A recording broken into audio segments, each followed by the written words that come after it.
All right, we got the live indicator now on StreamYard. Let's try to kick things off on Instagram. Folks, I can't tell you how excited I am for today's chat with none other than journalist Autumn. She, during the pre-chat, got me really ramped up just due to the tyranny she's faced.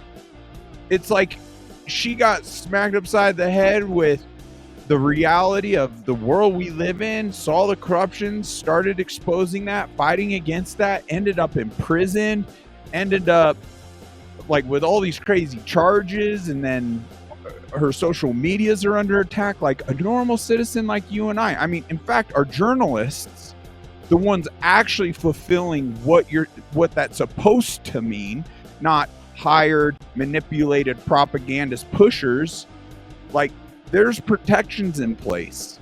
Like it, just even to think of Julian Assange, unbelievable. And then the outcome of that and the lack of public outcry and seeking proper justice, it really does just break my heart. But let's be excited to seize the opportunities and moments we have this very day. So without further ado, let's kick this off. Welcome to a Muzzled Chat. Autumn, how are you doing today? Pretty good. Thanks for having me. It is my pleasure. Holy smokes. everything you've gone through, you've done a lot.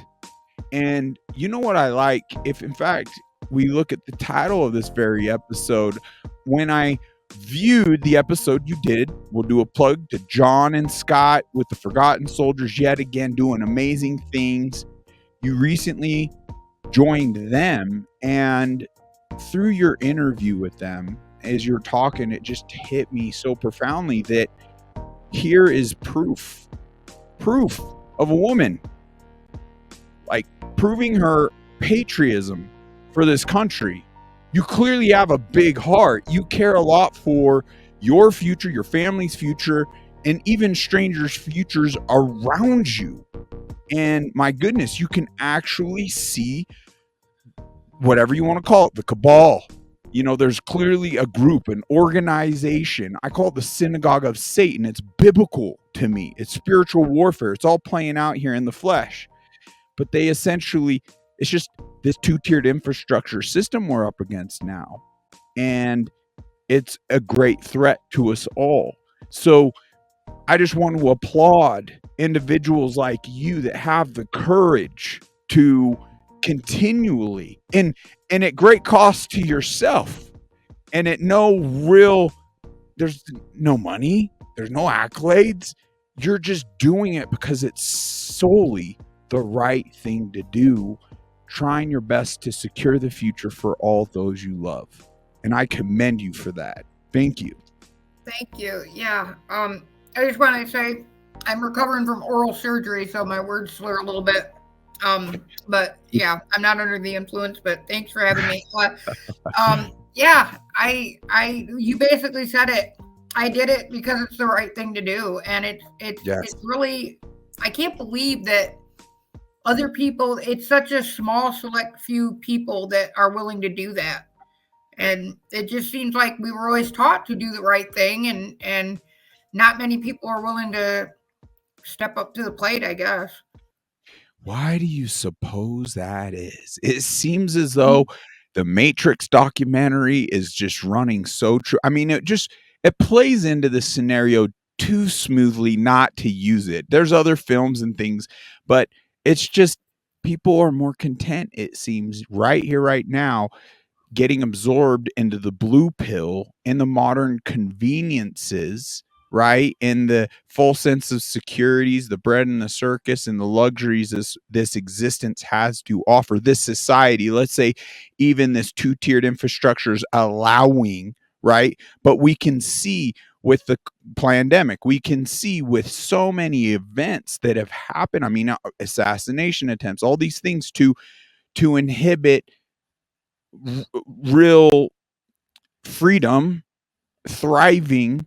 So it's just like, my gosh, I get God gave us all um, our free agency. I get that. And it at the end of the day, ultimately, you should have the opportunity to choose. But dang it, to not even acknowledge the red pill, to not even acknowledge what's outside of your bubble, what is taking place, and as though you can have absolutely no impact is utterly ludicrous. It's insanity in my eyes because that choice leads to nowhere good. So I even challenge kind of the perspective of, hey, if you actually love people in your life, quit projecting your love for them and show up as a actual doer, like protecting them more effectively by addressing these greater threats, right? Like it's I couldn't imagine any father figure, a wild beast, you go on a trip, wants to attack your loved one or your child, you are gonna do everything you can to protect that little everything.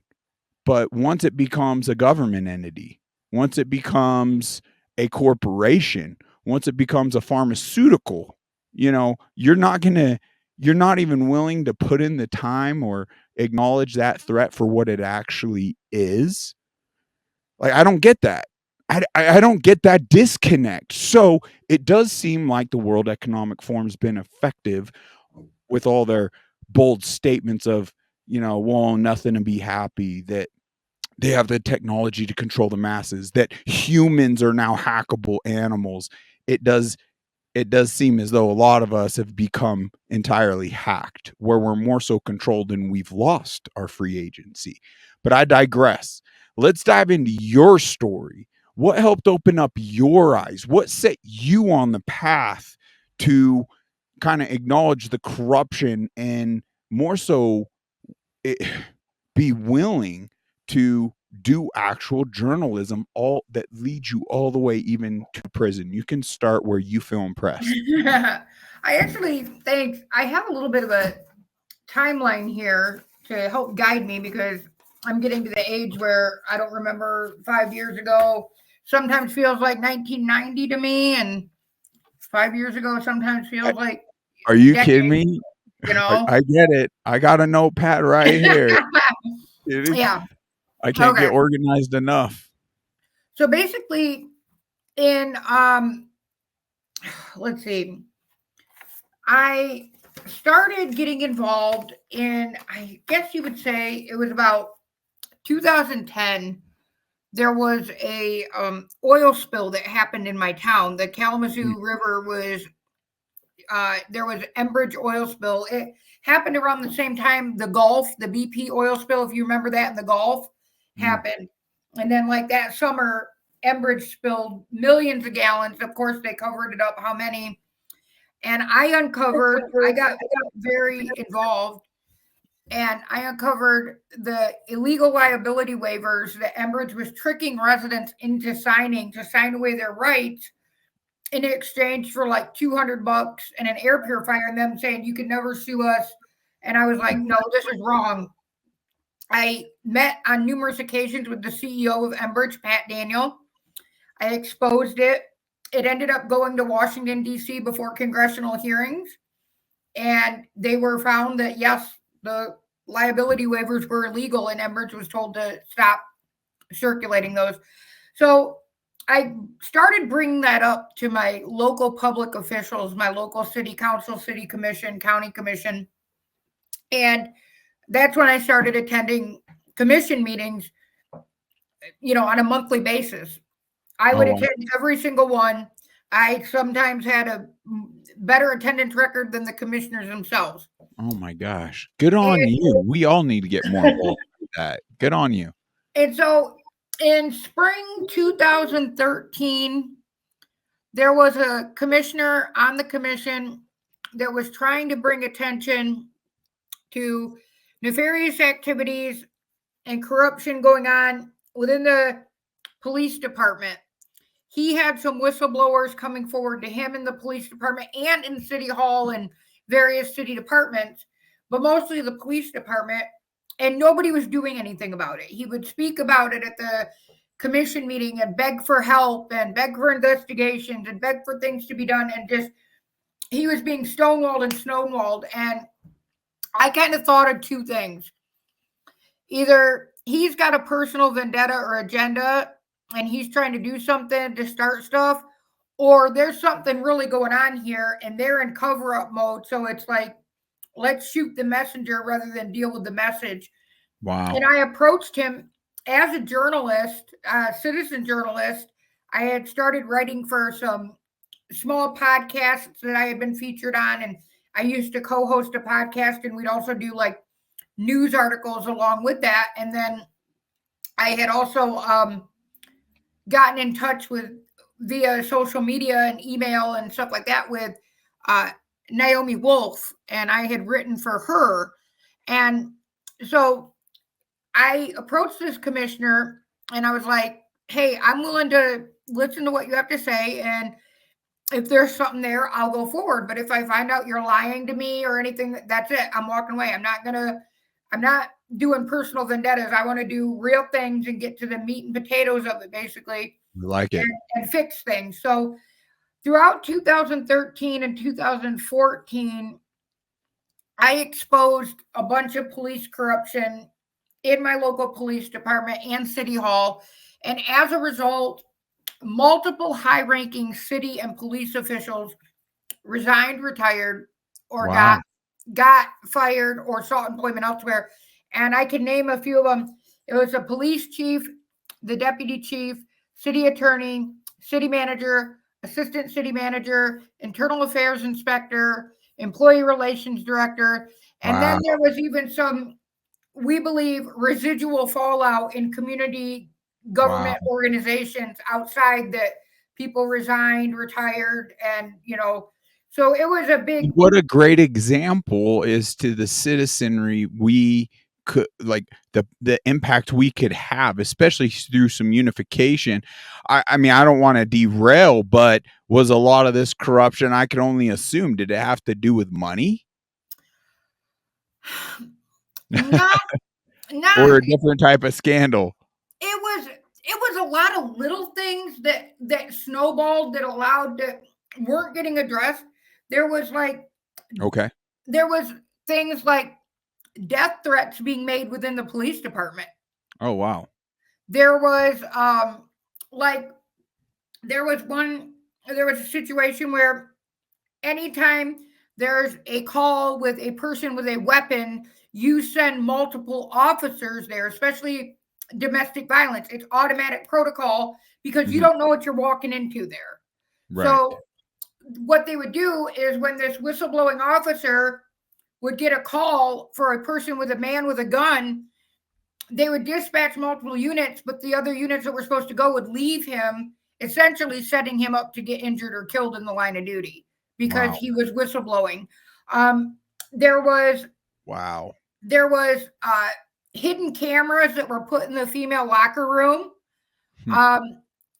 While they were being videotaped undressing, and they were saying that it was to do an investigation because there was theft within the police department. But even the police have to follow the law and protocol when they're doing their own investigations. You can't have Right. cameras in bathrooms and locker rooms and stuff. There Right. was affairs within the police department that was creating hostile work environments. There was racism in the police department, Wow. excessive force, policy violate. I mean, you name it, and it probably was going on. I mean, there was I believe you. I mean, and this is what's so crazy. Like I personally view our police force as kind of the backbone to our civilizations operating as they are. It's a crucial fundamental part to everything. So it's like I am pro police 110%. But any organization in this life, as we can see, is easily corruptible. So there's a lot of individuals that end up in these positions that their heart's in the right place, and well, some and like might. a Mhm. couple of the big stories that got me kicked off was there were multiple drunk driving events that happened like back to back to back involving officers. Oh, And wow. you and me, we get, and I'm talking like crashing their car at 100 miles an hour Oh, wow. and stuff like that, being well over the legal limit. You and me, that happens to us, we're going to jail. The cops, they got escorted a private ride home, never faced charges, you Wow. know, That's unacceptable. and Yeah, it was it's it was covered up. unacceptable. It's the blue wall of silence. Um there was like The the good old police officer. boys protecting themselves, rules for thee. Yeah, you Yes, yes. can't There have was that. a police chief who had a sex offender brother and he was non-compliant and it was hands off because that's the chief's brother. And so he got special treatment and I exposed that he was non-compliant and they were covered. So I mean it was Yeah. like I said, pretty much anything. There is nothing that you could tell me that I wouldn't believe. Now, I wouldn't go to press with it unless I had receipts to back it up through FOIA Yes. documents and stuff. But if you came to me and basically said, hey, the cops are down this street and they're running, drugs, I believe it.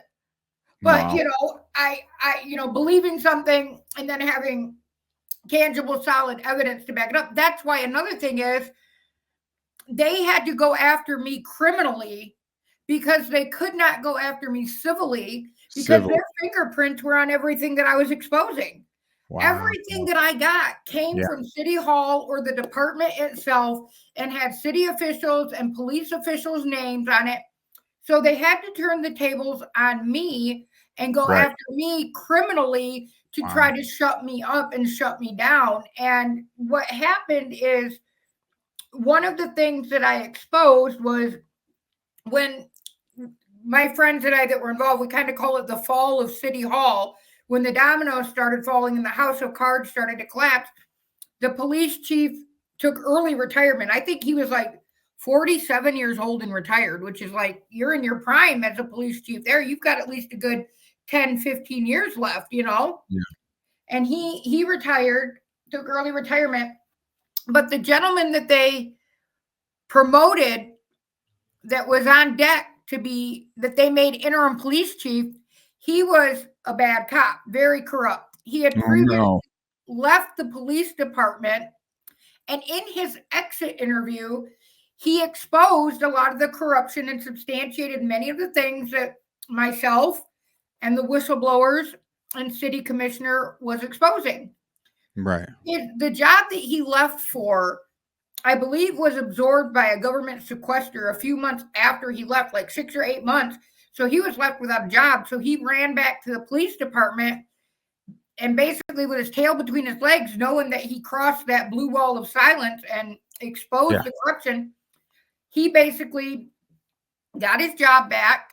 And then he became the voice of the department's not corrupt and started writing op-eds to the paper to try to counter what I was doing. He was not qualified to be police chief. He was a street cop, was a detective, had no supervisory experience, was never a lieutenant, was never Wow. a sergeant, nothing. And then he, boom, just became police Well, chief. that makes me wonder if, in fact, on the lower local levels, if in fact it is even going to lead to more so the solutions and results we want. If more corrupt, worse individuals, if you will, uh, less qualified personnel end up in those positions, then it's like it becomes kind of disheartening. Is that the way we go about it and work up the chain? Right. I mean, I Well, am a when the big chain believer. of command is the Mhm. problem and broken, Yes. you have to start fresh. And that's what we were hoping to do by exposing this is when we Yes. knocked out all of those city officials and police people, we thought finally we've got a clean slate, but that's not what happened. They promoted their cronies. They brought in more yes men. They brought in more I'm just here to do my job. They Wow. had ample opportunity to start fresh and build up and learn. And I'll be Wow. honest with you, Frank Serpico, who, like I said, he's the one that mentored me, the New York City police detective that was shot for exposing police corruption. Um, Unbelievable. in the 70s, he was the mentor and mentored me and spent hours and hours and hours with me on the phone going over this stuff, telling me where to look, encouraging me, and letting me know. But like, I remember something he told me. He said, Autumn, he said, basically there's like 3 levels of police officer. There's some that are absolutely corrupt. There's nothing you can do. They just need to go. They're criminals. They just need to go. There's some that are corrupt to a degree, but can be reformed with, proper training and maybe some discipline and stuff like that. And then Bring he said, some morals and values into the yep. equation. And then Yes, he set them said, on the straight and narrow. there's some that are pretty much corrupt a little bit, but wish they were honest and stuff like that. He said they envy that they can't be honest because the field The system itself is does corrupt. not want them, pushes back. But he said, there's a lot of things that he taught me that were just, yes, 100% true. But what happened when I got arrested was I was trying to expose that guy that they were trying to make police chief.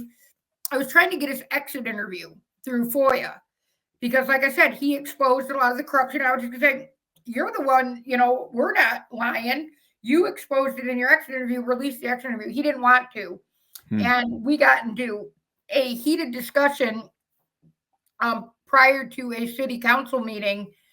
And during that discussion, he laid his hands on me and he didn't have the right to. And I reported it to the on-duty officer, and he told me he didn't have the right to touch you. You weren't being arrested. You weren't being detained. And he says that's assault. And I said, well, who do you report assault to when the chief of police is the one assaulting you? And he told me, and I said, well, I know you guys are in bed with this arm of the MSP. I know you're in bed with the county. And he goes, well, just bring it up the chain of command. And I had to report it to the Lansing State Police in Michigan. And the guy was really cool. He was nice. And he never filed a formal complaint because I decided to not go forward. I said, I just want an apology.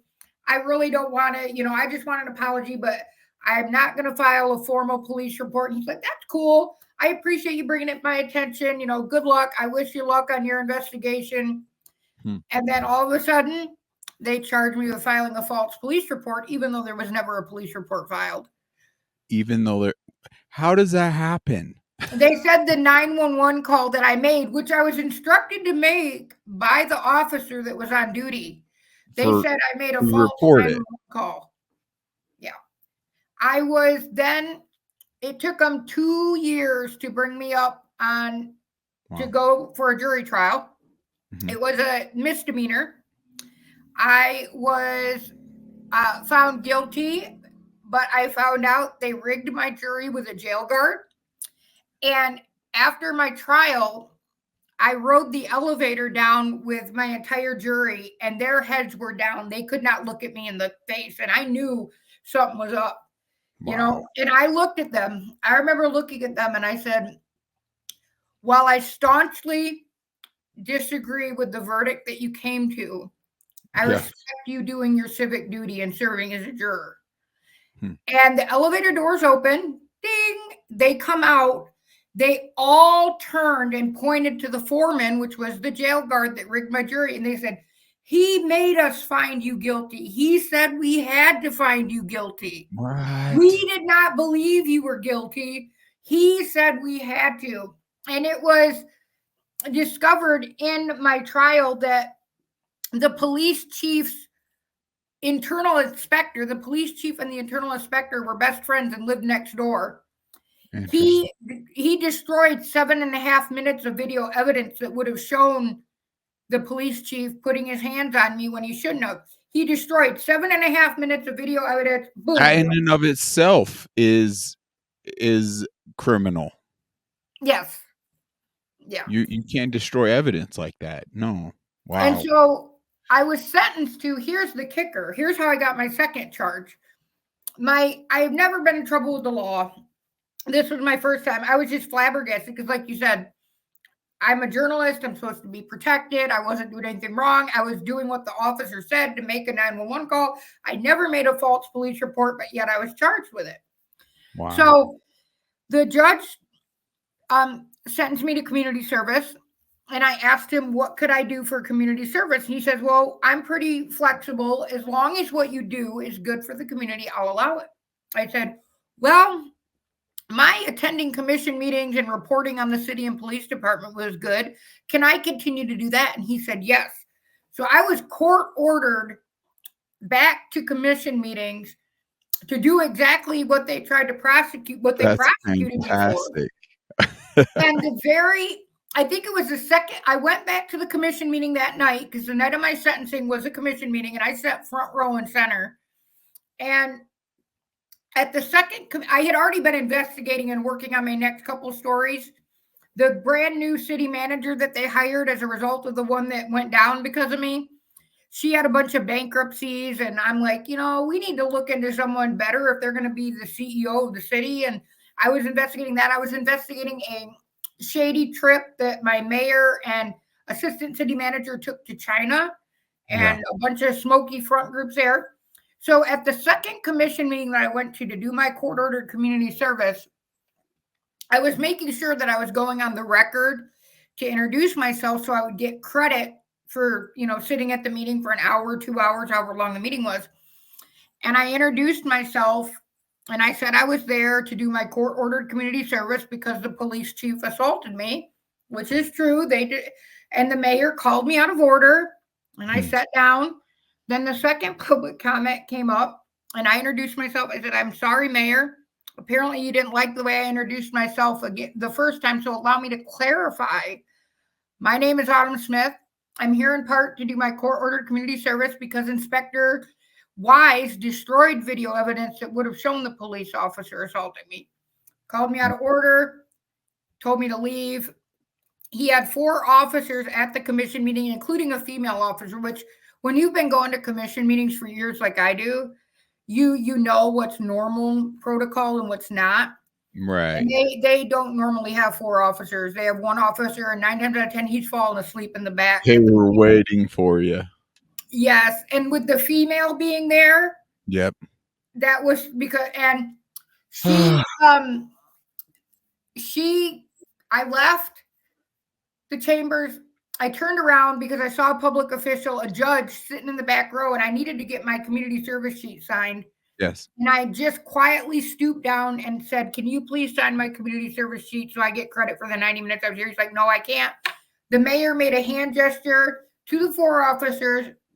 They surrounded me, yelled, leave, leave, leave now. And I said, okay, I will. And I gathered my stuff.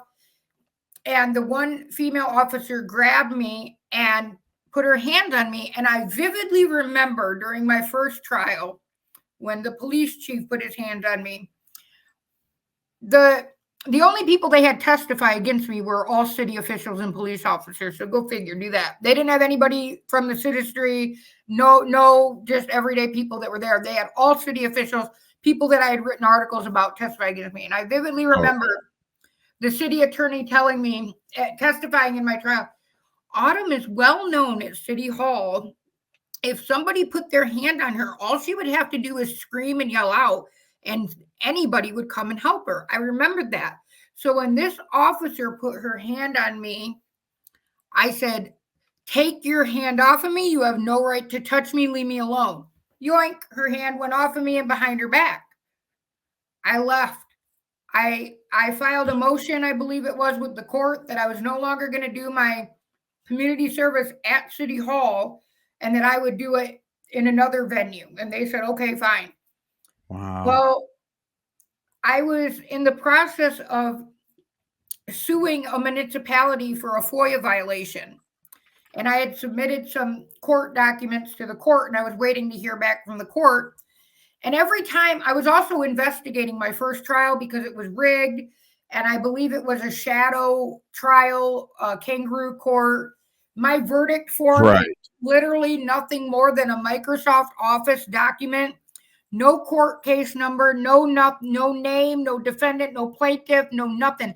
Just a court, it says, we the jury Find Autumn, guilty, hash mark, not guilty, hash mark, and a check mark. No signature, no seal, no judge's signature, no order of conviction, nothing. So I was investigating my trial. So I had been going back up to the courthouse. And when I went up to the courthouse to check on my FOIA lawsuit, Yeah. they had called me on the phone.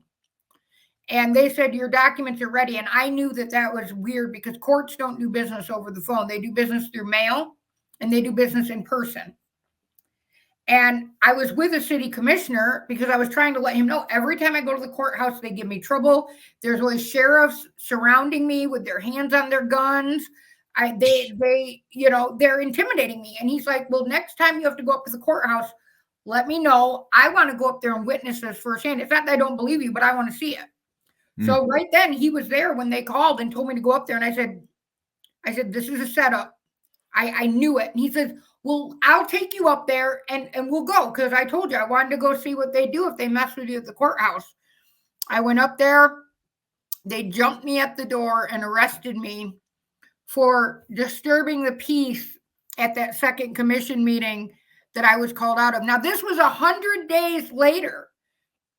Was there a warning to leave premises? Like, hey, there's got to be, what, you can't, what? They kicked me. The meeting was in May. Yeah. They kicked me out of the meeting and I left.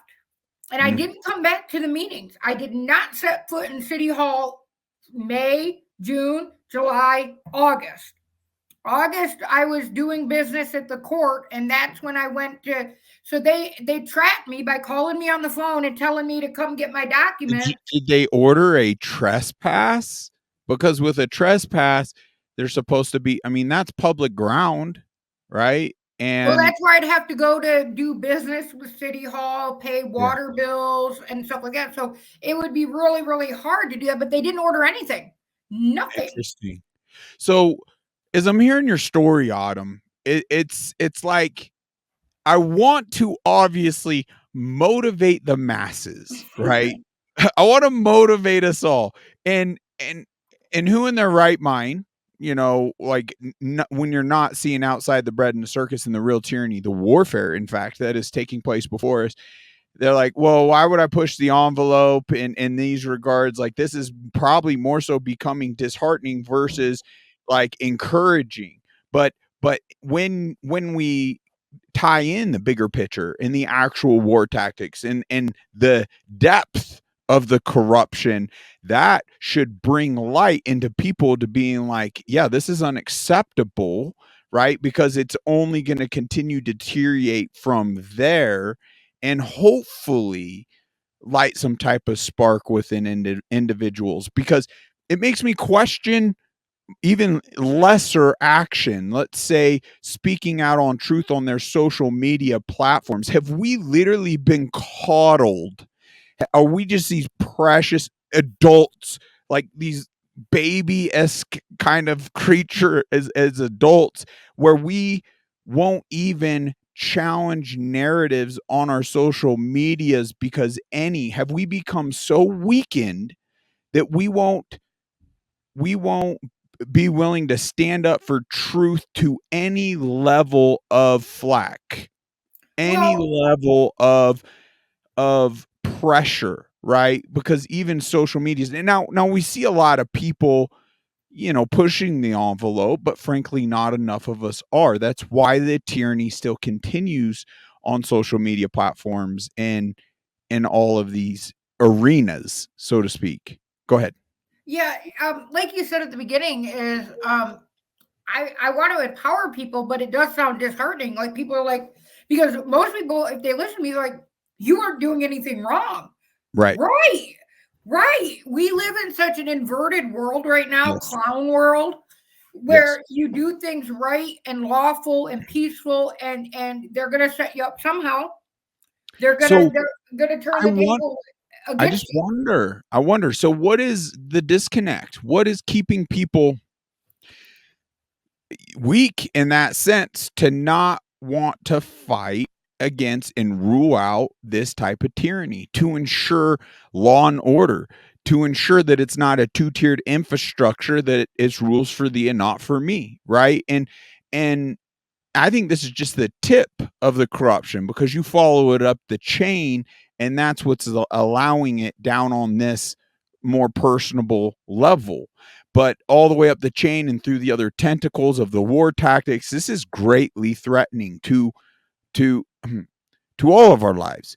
And so for me, the only things I've personally really been able to hone in on that I believe is leading to this weakness, that isn't allowing us to acknowledge, even acknowledge, like the tyranny and what you're dealing with, is the poisoning of the food, the water, our air, the frequency warfare, the also bio warfare, how they're working up things in labs. I have Lyme disease, and that's a bioweapon created from the Cold War.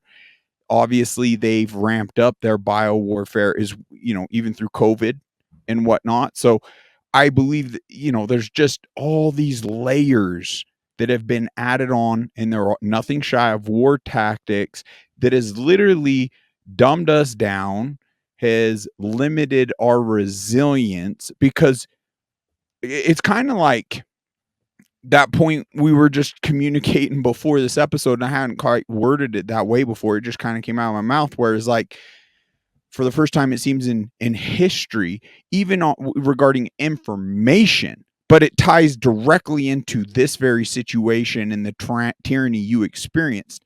Like, we, as civilians in this world, in our full sense of freedom, have a choice between tyrannical platforms such as YouTube, Facebook, Instagram, you name it, and then free speech platforms such as Rumble, True Social, X to an extent, Telegram, and yet the masses are choosing the shackles and the tyranny and the censorship of TikTok and all these controlled platforms versus the liberating free speech platforms. And you're not free if you don't have free speech. You're not actually absorbing truth on the level you should be absorbing truth. That's where we end up manipulated, to where we more so are in the box, in that matrix, not understanding the real threats at hand.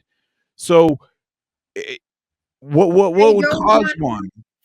Go they ahead. don't want to have people think outside the box.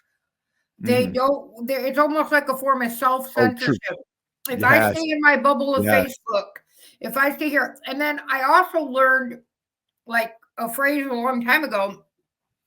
We talk about the indoctrination of like Yes. education and uh, institutions and things like that. But think of this. Entertainment. Yeah, Yeah. why are graduation caps square? Mm. Because they don't want you to think outside their box. So it's like, That's great. yeah, it's this really, you're closing yourself off because these social media, platforms are feeding into the bread and circuses that you thrive on. It's Yes. kind of like, a diabetic needs so much sugar in order for their body to work right. These people need this propaganda, daily injected propaganda. And if they're torn away from it and they try to have a conversation with people that are awake, like you and I, and, some other people out there, it creates cognitive dissonance that they can't handle. And I think we've Oh, all man. had a segment of cognitive Oh, dissonance. yes. You're just like, wow. But Yes. if you're able to sit back and sort it out and think through it and stuff, then you're able to manage it. And then you're able to have eyes wide open to other possibilities, other answers, skepticism. And I'll never forget Yes. when I was in my trial, my second trial, I was acquitted, thank God. Um, and they tried to rig my jury with a jail guard on that one too, but we caught them. And they walked by the prosecutor's table, shrugged their shoulders, and said, "I tried." Yeah, you Wow. tried. You got caught. Wow. Anyways, I Wow. will never forget what my attorney told me when we were doing jury selection. you have certain people that you want on a jury based on the history of the defendant, who the plaintiff is, the age, the sex, the background, the evidence. There are certain people, it's a science, it really is, you Hmm. want on the jury, and there's certain people you don't want. And I'll never forget that my attorney, because my attorney was basically the same age as me, and he says, Autumn, he says, you want people on your jury that's like yours and my age. And maybe you want some baby boomers a little bit too. And I was, I think, like my second trial, I was like 35, 36 years old. And he says the reason why is because they are the most skeptical and questioning of the government. Hmm. They are not going to believe a police officer just because he comes in there with his badge and his dress blues and all this and his gun and think that he's telling the truth. They're going to be like, yeah, we know that cops lie, and so they are more questioning of the government.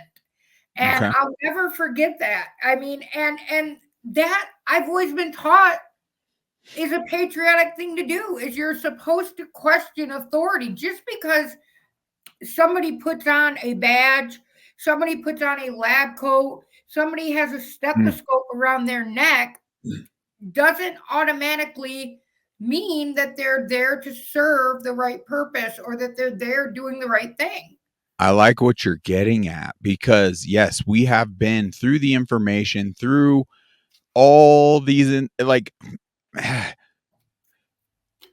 all this infrastructure that's been created in our society. We have blindly, and that's why I'm so grateful for the pandemic, even though it has the most horrific outcome, even continual outcome to this day, where for the majority of people they seem to be healthily questioning things and actually reflecting back. I cannot believe how blindly and trusting I've been in white lab coats, in doctors, in Western medicine, in Hollywood, in our government. And that's why we even see past the bread and circus of red versus blue. It's a freaking joke. It's Yeah, truly a joke. Like there it's needs to the be a unification of we the people to such a great extent that we gain the keys to steer this country in the direction we want, because there's other individuals and institutions that literally it's pocket change to own the president of this country now. It's unbelievable. it's the illusion of choice. It's the Yes. illusion of choice. It's red or Yes. blue, Mhm. football or baseball, Right. and chocolate or vanilla, you know, red or green. We've been programmed. Program. It's a psyop, really. I mean, it really is. Yes. This in this, and like you said, I have authority because I have doctor in front of my name or these initials after my name, and any profession can be corrupted. Anything, and that's the thing is, I actually, I as a young teenager, I was diagnosed with a psychological disorder, which I'm actually proud of to have now, especially in this day and age. It's called oppositional defiance disorder. And it Oh, means interesting. you question authority, you don't have respect for authority. And I have respect, I respect people, but your Let me authority guess. If has I to be was if earned. I was evil, I would have created that diagnosis to create a pharmaceutical that would dumb and numb that individual. Maybe I don't know about Adderall, but there's certain type of They already antidepressants, did. It's called Prozac. And Prozac. Prozac is made of fluoride. The main Golly. ingredient in Prozac is fluoride. So we Ugh. are getting a daily dose of fluoride every time you drink your municipal water supply. And actually, Yes. we can thank Yes. a county, a city not too far away from me, Grand Rapids, Michigan, was the Yes. very first city to put fluoride in the municipal water in the United States. Oh my But gosh. what that oppositional defiance disorder is it's people like you and me that question people or that maybe look at a different, and back when I was younger, it was, because I I was call very that questioning of normal. I'd call that important. I'd call that Yeah. crucial, especially considering how out of things how out of hand things have become, right? Well, let me tell you Obviously, what. like, I wish it wasn't the way it is, right? I don't wanna be why would I want to be on the verge of conspiratorial and all these weaponization of labels and names that frankly I don't care. People could throw them my way all they want because it's like words mean something to me. So if you are going to misuse a word, uh, that doesn't work, right? Well, and like this thing with authority, my attorney that I had, that really good attorney, he went on to become a judge. And I was talking to him during his campaign.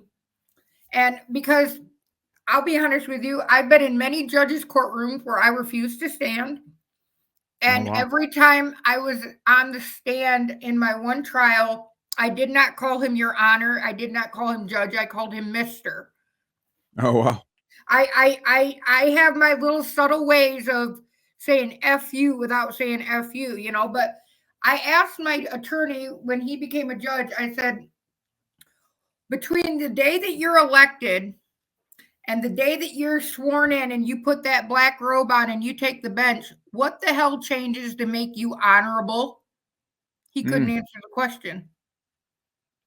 Think no. about that. Think about it. It's actually worth thinking about. Yeah. Between the day, so you had some people vote for you. Okay, I've won student elections or club elections. Okay, Honorable to where you get announced every time you walk and in and people people have to stand up. stand for you. I It's mean, ooh. Yeah, that's a level of kind of MK Ultra mind warp tactics right there. Wow. yeah, yeah. So Compliance. it's and maybe I'm weird for thinking things like that, but I don't know. No, I mean, it's a good question. I wonder what he'd say now, but wow. Yeah, I mean, we're just valuable creatures, right? As humans. I'm not here to cast stones at individuals. It's just at the end of the day, being able to maintain health and free speech to the extent that we can actually hone in on people's fruits, right? What type of fruit are they bearing? And is it deceiving? Is it poisonous or is it healthy? And I know through that, my gosh, I obviously as you've proven through your walk and then that unfortunately like parallels the uphill battle I faced against the legal system where I was uh inexcusably attacked and I have video footage of it and I didn't even get my day in court. So we got to understand we can't have a normally functioning society unless we address these issues. And unfortunately, it isn't just on the smaller levels, it goes all the way up the ladder. well, and that's the thing is, you have to start somewhere, and Yeah. like I said, I'm kind of disliked on a local level, on a state level, because I took on the Michigan Speaker of the House years ago. I petitioned to recall him, and there were multiple other recalls going on, including with the then governor. And he's the only one that took me to court. All the other Mm. recalls were allowed to proceed, and they were allowed to petition their government for redress, that pesky little First Amendment that our government seems to hate. But Right. he dragged me into court for some reason to try to stop me from petitioning for redress. And thankfully, he lost. I represented myself against a former he hired a former Michigan assistant attorney general, the most powerful law firm in the state of Michigan, and I'm 27 years old. I spent my 27th birthday in court fighting against him, arguing for constitutional grounds, and I won. So I'm hated on a state level, and I'm hated on an international level with me taking on big oil with Enbridge and getting their little tricky liability waiver shut down. But it's I see wrong, I see injustice going on. I don't care if you're Democrat, Republican, Green Party, Libertarian, anything. And wrong is wrong, right is right, and we need to do better. Right. 100%. Like right here, it yes, they're infringing on our First Amendment on every single social media platform. Uh, Trump just stated something very profound on a Dan Bongino interview. I believe that was today, very recent. And he said, quote, I don't know that a country can come back if it has a fake press because it's just misleading too many of us.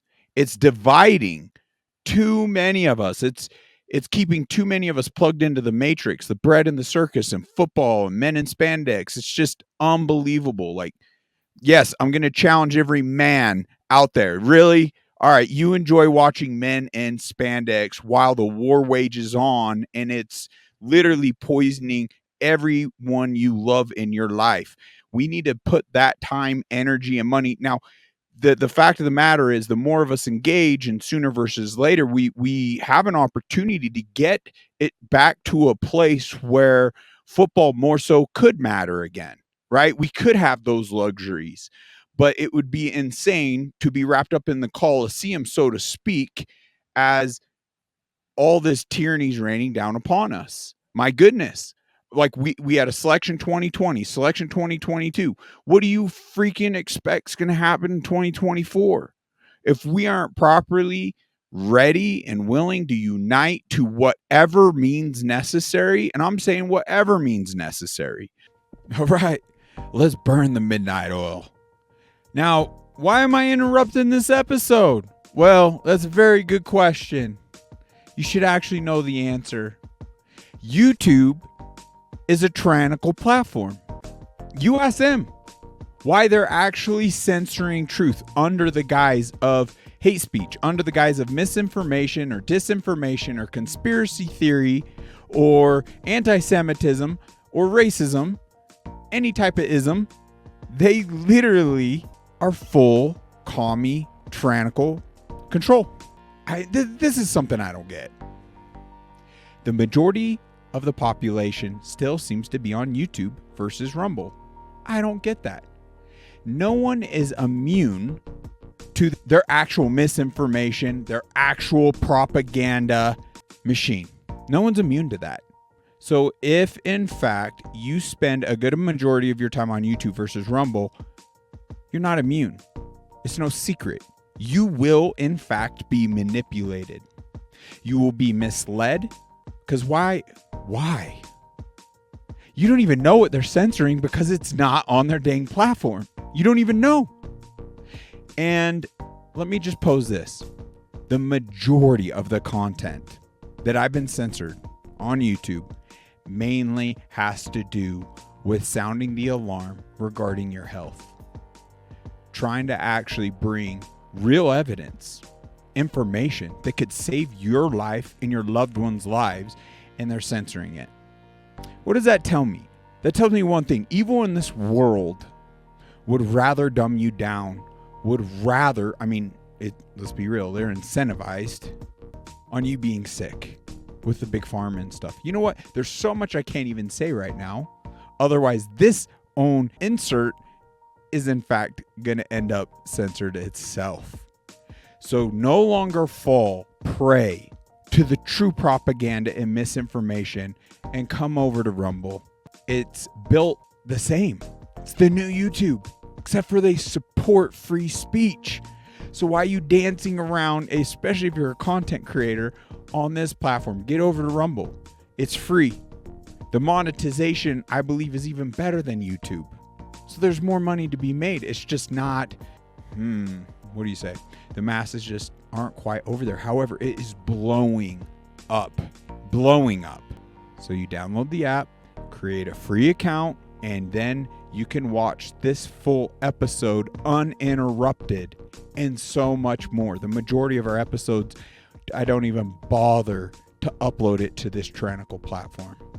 So the only way you'll be in the know is by getting on Rumble, by following UNMUZZLED chat. And we can create momentum together, my friends. I want you on the cast. I want you to speak your truths. It's collectively, as a community, together, united, that this type of evil tyrannical won't reign supreme for long when we grasp the strength we have together. Frankly, people aren't grasping the damning nature of censorship to the magnitude it deserves. We're not grasping that fast enough. It is a war tactic, and it's being deployed, and it's leading to mass manipulation, and frankly leading people down a path that is no good for their mind, body, soul, health, their whole experience in this existence. So I look forward to seeing you over there. Our main mission is essentially to secure health, well-being, and secure our future. Because we want to help you become the best version of you. And that encompasses a lot. And to secure our future, that encompasses a lot. But gosh dang, are we excited to dive in it. So let's get in it together. God bless you.